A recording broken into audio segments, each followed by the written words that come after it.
AI stocks have started to fall, and now is not the time to be adding. We're going to explain that in the episode today, but if we just look at yesterday's performances, we've had the likes of Nvidia, Broadcom down 4%, AMD down nearly 6%, and that also extends into the tech sector, where the likes of Palantir in one day down around 10%, Oracle also down fairly significantly.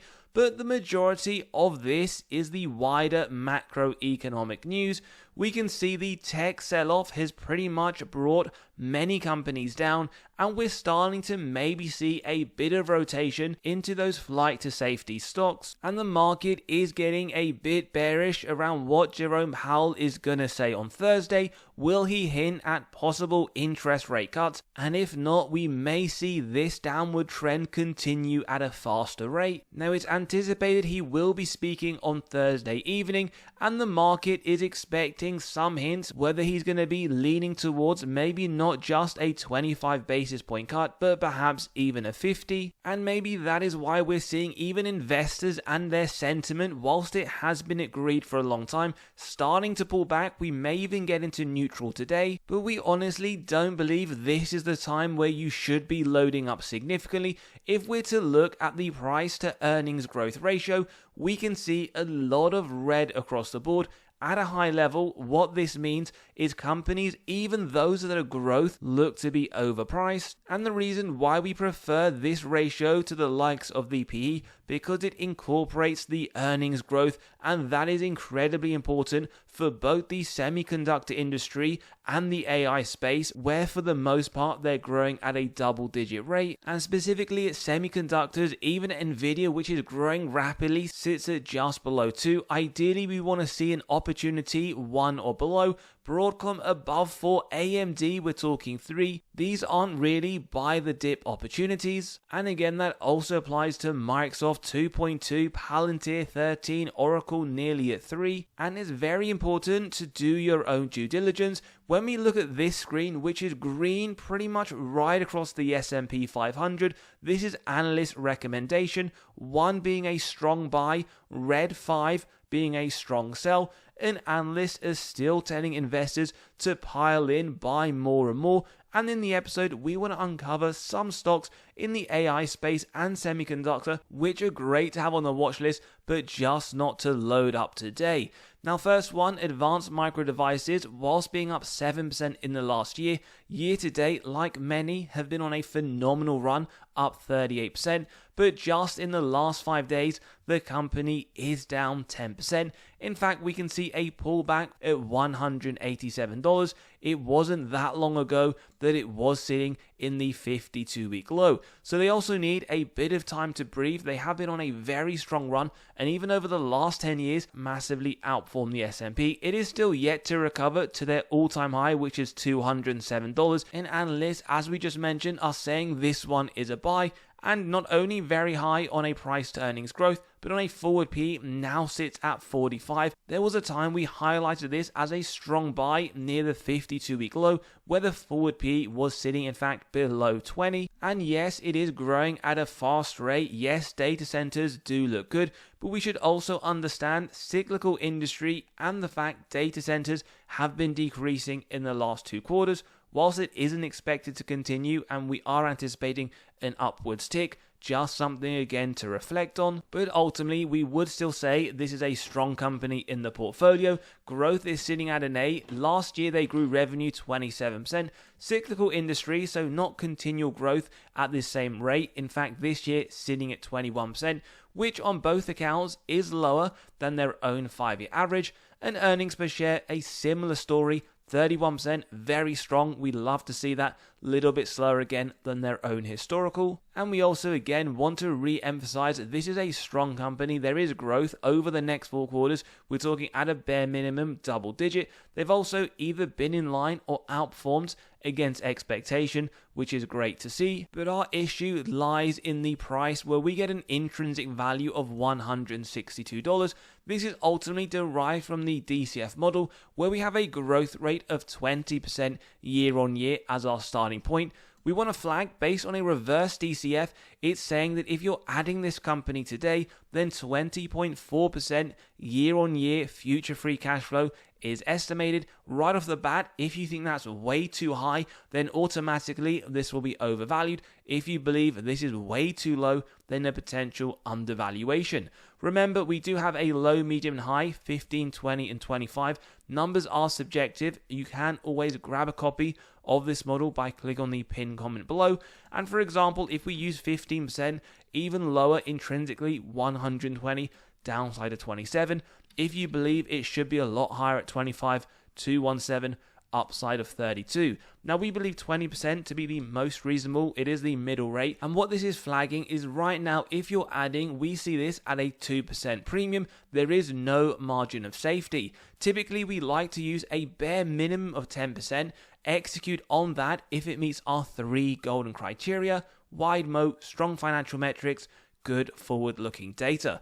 If you believe that, then it could be for consideration at 146. If you wanted 20% consideration, just below 130, and at 25 around the $120 mark. So 2% premium for AMD. Wall Street, whilst they are bullish, seeing this at 184 into next year, they denote here just 12% upside. Probably not something to consider today, and whilst as highlighted is a strong company, it just doesn't look to be a buy the dip opportunity. Now before we move on to the next stock, just to let you know, we have released our latest free weekly article. We drop one every single Monday morning to your inbox completely for free, where we cover severely undervalued stocks and what's gone in the market in the last few days. So click below, you can sign up and read straight away, where you'll be able to gain access to severely undervalued stocks for the month of August. Lots of information for each one, the upside that Wall Street themselves see over the next year, and on top of that you can grab a recently released spreadsheet of 29 stocks that Wall Street themselves believe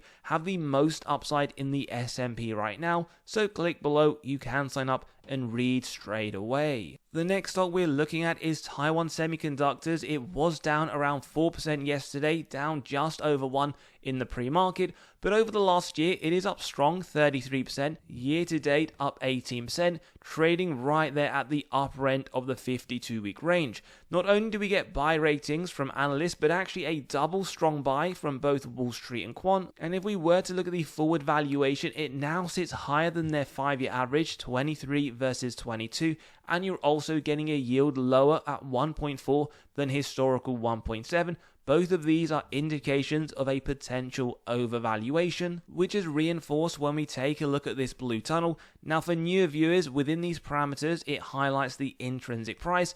As of today, it's sitting right at the upper end, so that is why we would say potential overvaluation. You could have bought this in severe undervaluation during the liberation period, and as always, make sure you're subscribed, notification bell is on, because we will flag when high quality companies like TSM are trading severely undervalued, which we can flag over the last 5 years has been ample opportunity for you to buy this, but as of right now it is sitting there right at the upper end. Growth also looking strong at a B+, where last year it was up 40%. It is slowing down but still impressive, sitting at 27%, and they're anticipating earnings per share to grow at an impressive 22%, which is actually above both sector and their own 5-year. And whilst we do see green right across the board, which is something we like to note, 100% track record and expecting growth, out of the next 4 quarters, 3 of them they're actually expecting single digit, something to compare when we looked at AMD, they were anticipating at a bare minimum double digit, and our valuation gives rise to an intrinsic value of $267,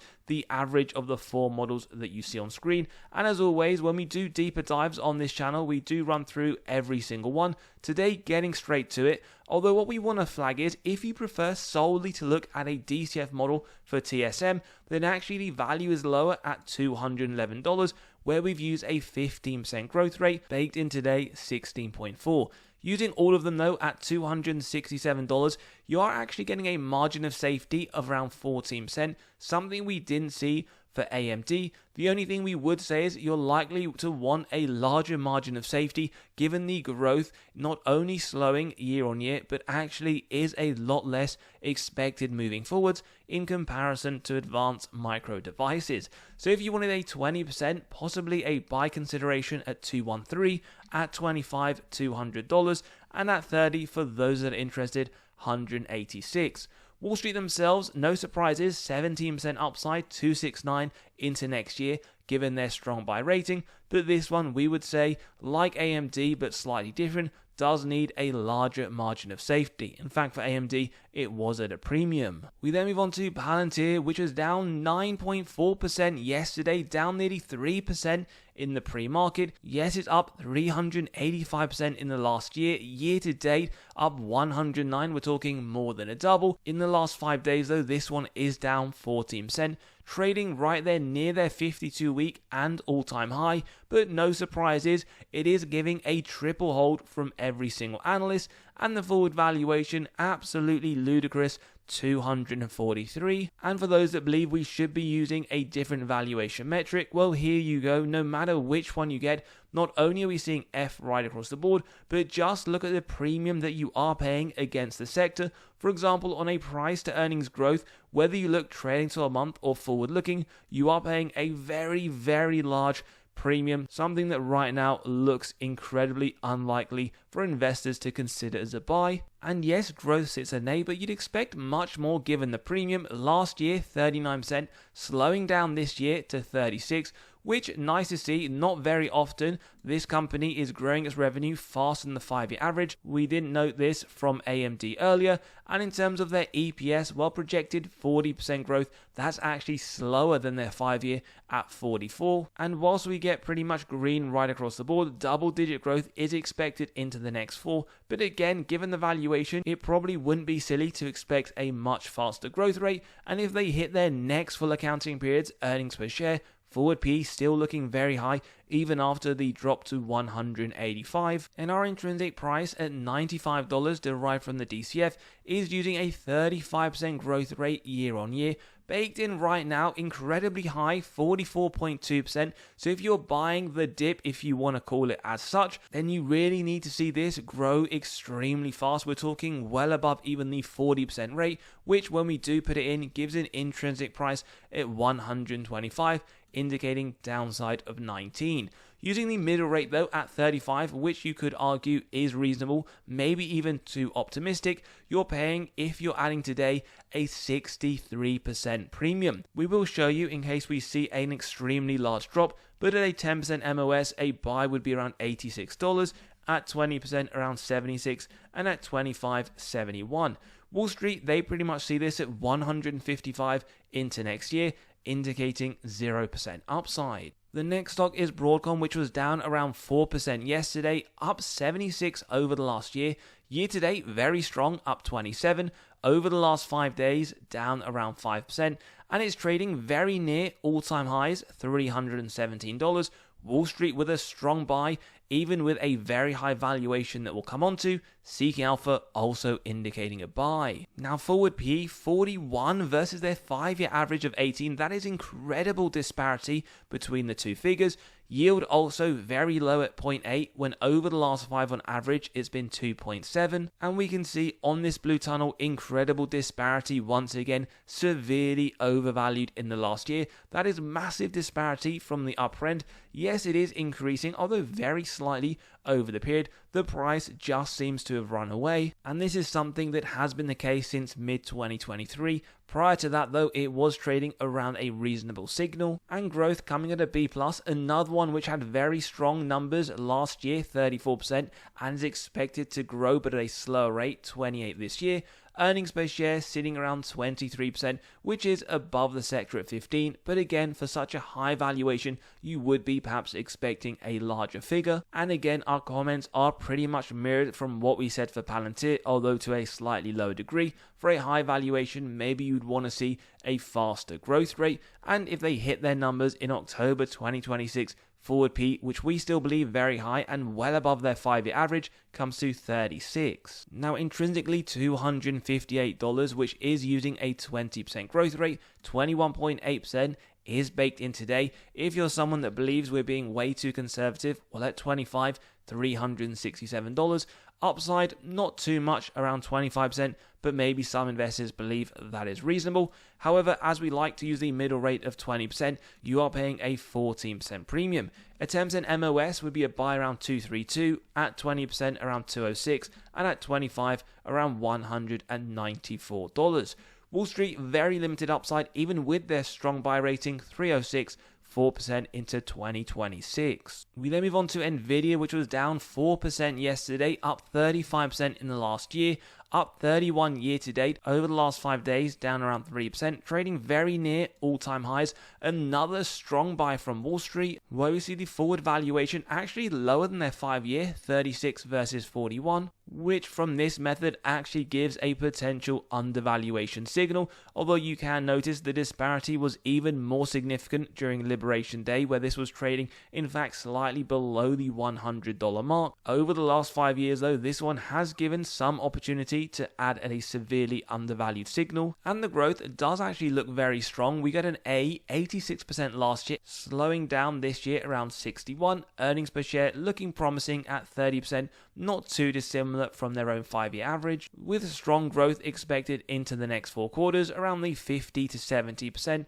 100% track record, and maybe one if you're looking towards their next full accounting period. A forward valuation is estimated just below 30. Now our price of $164 is derived using a 20% growth rate, 21 is baked in. Now Nvidia, very strong, they put out some incredible numbers, and some investors may see 25% as actually being reasonable, which gives rise to a 30% projected upside.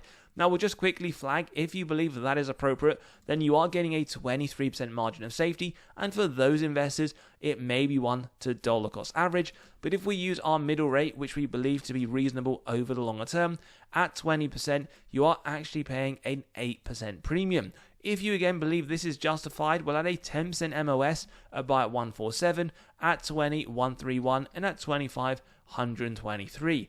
Wall Street, one of their most bullish stocks, but we see upside fairly limited at 14%, $200 into 2026. We then move on to Micron Tech, which is actually down nearly 5% in the pre-market, down more than 1% yesterday, and it's up 12% in the last year, up 45 year to date, one of the best performing stocks. Over the last 5 days, it is down, although just marginal, and we see it trading very near 52-week high, $130. Another strong buy here from Quant, a very near strong buy from Wall Street at 4.7. They need 4.5 to flip it to that strong buy. And actually a very similar scenario to what we noted from Nvidia. Forward valuation of 10 is below their 5-year of 12. And when we do take a look on the blue tunnel methodology, it is slightly below. So we're actually getting here a potential undervaluation signal. And their growth does look impressive at an A+, where they grew 58%. Growing slower but still very strong at 46, which on both accounts is well above their 5-year average. EPS incredibly impressive, projected 64%, well above historical 7.5, and their earnings also expected to grow very rapidly next quarter, 142%. Great to see, 100% track record, and our valuation at $128 derived using a 10% growth rate. You can see baked in 8.6, so one of the lower ones today, may be a case for considering if we see it a tad lower. And in terms of a margin of safety, you're actually getting 9% for Micron today. In terms of 15%, well, a buy at 189, at 20%, a buy at 102, and at 25, $96. Wall Street themselves actually one where it has the most upside in the episode today, $152 into next year, 30% upside. Maybe you actually disagree and this is one you are buying today, but do let us know. We then move on to Oracle, which was down 6% yesterday, up 70% over the last year. Year to date, up 41%. Just in the last 5 days, down around 5%. And we notice here, for those that have been long-term shareholders, significantly outperforming the S&P. Trading very near their all-time highs, with another double buy from Seeking Alpha and Wall Street, where we get a very similar scenario to that of Broadcom. Forward P 35, well above 5-year of 19, yield 0.85, well below 5-year 1.5, and significant disparity. We see here very high, with the blue tunnel significantly lower. And actually, if you wanted to add this this over the last 5 years in a reasonable signal, you would have to go mid-2022. We're talking around 3 years ago. So this one, for a large part, has been sitting in an overvalued space. And their growth, not the greatest, at a D+, 8% last year, expected 15% this year.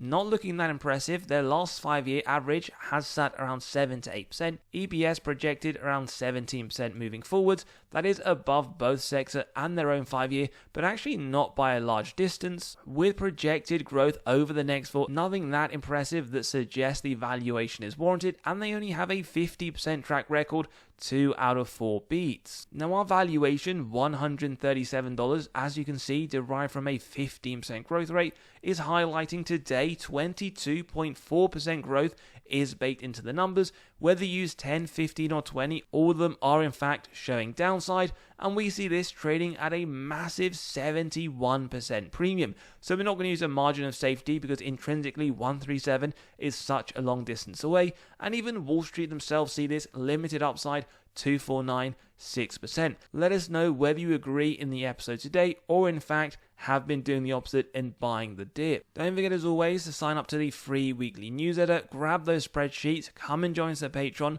where we cover our buys and sells, and as always, have a great day. We'll see you all on the next one.